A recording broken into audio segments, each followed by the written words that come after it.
Les fans de Michel Berger ont le cœur lourd. Ce 2 août 2022 marque les 30 ans de la mort de l'artiste, emporté par une crise cardiaque foudroyante à 44 ans dans la ville de Ramatuelle. Une existence courte mais intense, jalonnée de succès, de reconnaissance mais également de drame.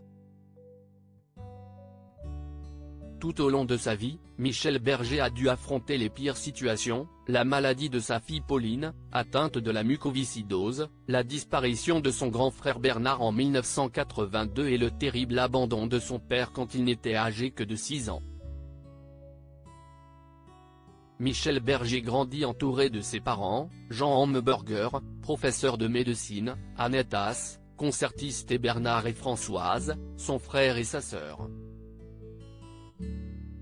La petite famille vit sereinement jusqu'à ce que le patriarche ne tombe malade et ne subisse une opération.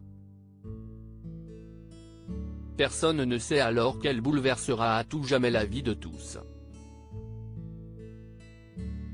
En 1953, atteint de la tuberculose, le professeur Jean Hamburger doit être opéré. Une intervention aux terribles conséquences. Le professeur Jean Hamburger, triple académicien, a abandonné ses enfants dont Michel était le plus jeune, du jour au lendemain, indiquait à Soir Mag en mai dernier le journaliste Yves Bigot, au moment de la réédition de la biographie de l'artiste. Il a fait comme s'il ne les connaissait pas. Il disait à sa femme et à ses enfants qu'il ne savait pas qui ils étaient, il leur demandait de cesser de l'importuner.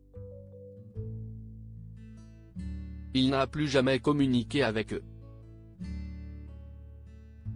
Malgré l'absence de son mari, Annette, mère de Michel Berger, envoyait régulièrement des lettres au père de ses enfants pour lui donner de leurs nouvelles.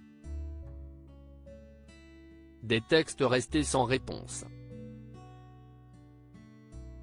Pour autant, Michel Berger avait gardé le contact avec son père à de rares occasions, les deux étaient très gênés par l'existence de l'autre.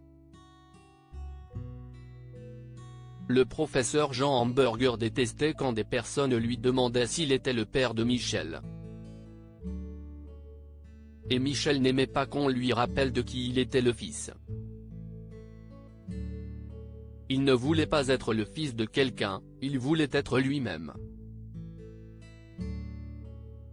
Les rares fois où Michel contactait son père, si est lorsqu'il avait des amis qui rencontraient des problèmes de santé, il sollicitait alors les conseils de son père.